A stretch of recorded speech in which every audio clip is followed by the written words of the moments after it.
Oke, teman-teman Zakdar Media sekalian, balik lagi di segmen Kamus EV. It's all about EV or electric vehicles. Goks. Oke, back again with me, Arvin Santoso as your host. Jadi, in this economy, teman-teman, EV itu mulai menjadi dambaan, ya kan? Dambaan. Siapa yang mendambakan beralih ke mobil listrik dibandingkan mobil apa sebenarnya? Dibandingkan mobil gasolin atau mobil solar ya. Siapa yang di sini mendambakan beralih ke mobil EV? Nah, komen di bawah ya, let me know. Apakah bener nih data statistiknya asik? Sebenarnya sih ini dipengaruhi juga sama kondisi bahan bakar yang sayangnya belum gue mau ngomong takut salah ya, tapi ya intinya you know lah ya, you know lah, jadi gak perlu disebutin takutnya gue kena somasi habis ini. Intinya ya bahan bakar kita memang sedang dalam keadaan yang tidak bisa kita favoritkan mungkin ya. Oke, anyway, gara-gara itu akhirnya apa terjadilah teman-teman ya kan, EV merajai pasar otomotif di Indonesia. Seenggaknya udah nyaris lah merajai gitu ya. Ada beberapa brand EV yang benar-benar sudah merajai, ada beberapa brand EV yang kurang merajai, ada beberapa brand EV yang stuck. Oke, so without any further ado, gue pengen bahas di sini mengenai how to choose your first EV atau mobil listrik pertama kalian, guys. So, let's get it. Oke. Nah, jadi teman-teman, untuk memilih mobil EV pertama untuk kalian, ya, kalian itu harus memperhatikan beberapa aspek nih, ya kan? Aspek pertama itu ada yang namanya dari brand itu sendiri, teman-teman. Nah, kenapa aspek ini penting? Karena kalau lu nggak memikirkan brand itu, lu akan kayak gue. Yang terlanjur beli Neta ya. Gue jadi mobil EV gue tuh Neta X. Dan lu tahu sendiri brand Neta sekarang ini sudah bisa dibilang sudah ngeghosting lah. Kalau kata anak Gen Z itu udah ngeghosting ya kan. Ya, it is what it is, man. Terus kalau misalnya gue boleh saran ya ke kalian semua, ini tanpa promosi, tanpa bayaran sepeser pun, semoga nanti dipromosi ya, moga-moga gitu ya. Tapi siapalah kita, Zakdar Media belum sampai 100 subscribers, jadi jangan lupa subscribe.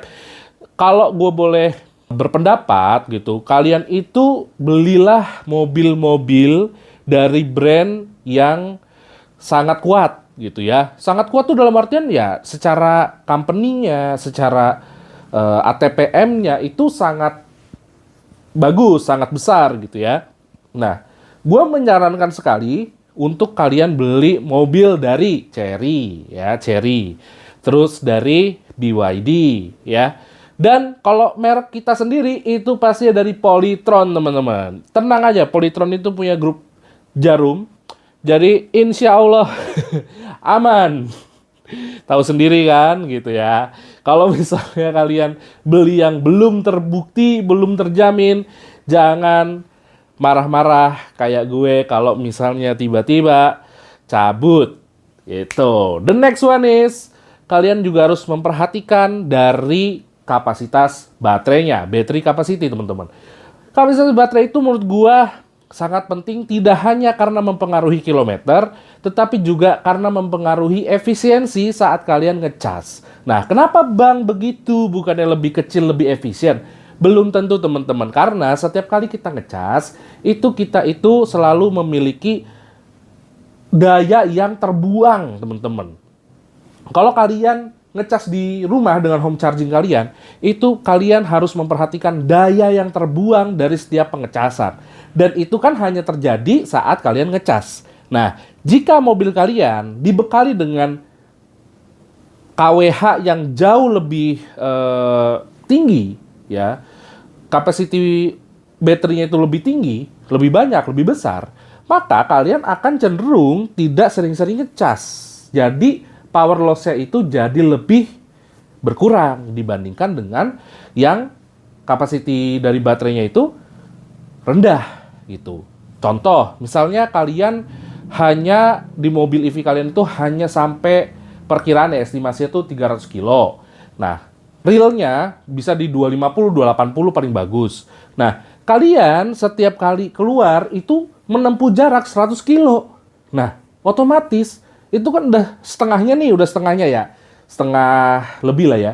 Tetapi kalian harus ngecas biar kalian nggak worry waktu kalian pakai lagi, entah buat kerja, buat main, buat apalah, terserah kalian.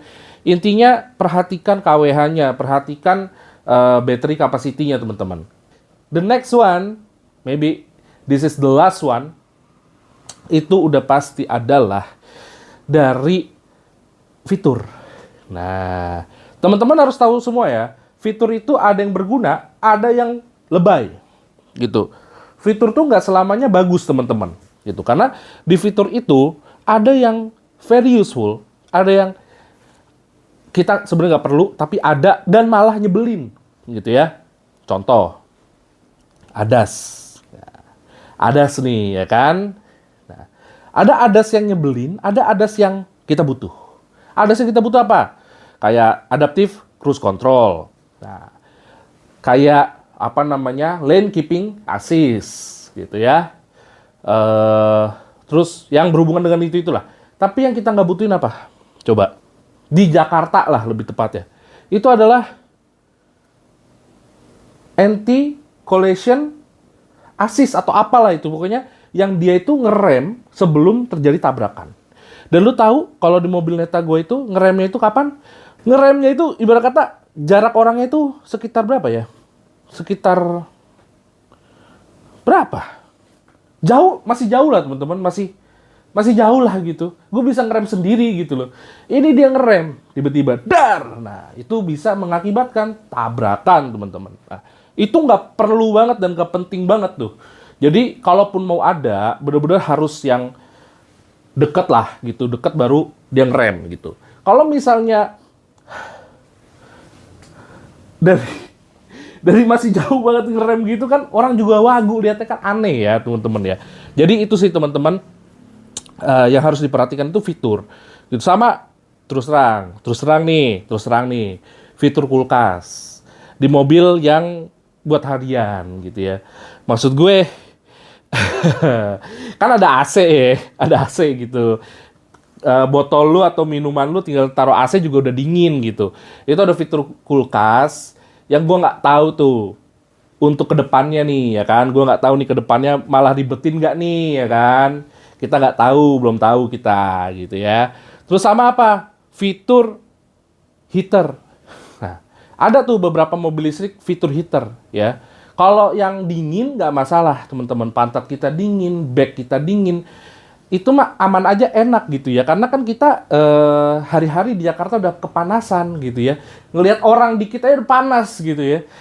Ini kan jadi adem. Nah, kalau misalnya heater, nah, ya, kalau misalnya heater nih, panas. Belum lagi kalau misalnya tiba-tiba error atau malfunction, ya kan. Bukannya asik kedinginan, malah asik kepanasan. Apakah asik pertanyaannya? Enggak dong, ya kan. Siapa yang mau duduk tiba-tiba, wih panas. Nah, itu kan nggak asik tuh, ya kan. Namanya elektronik, sistem apalah itu, ya kan.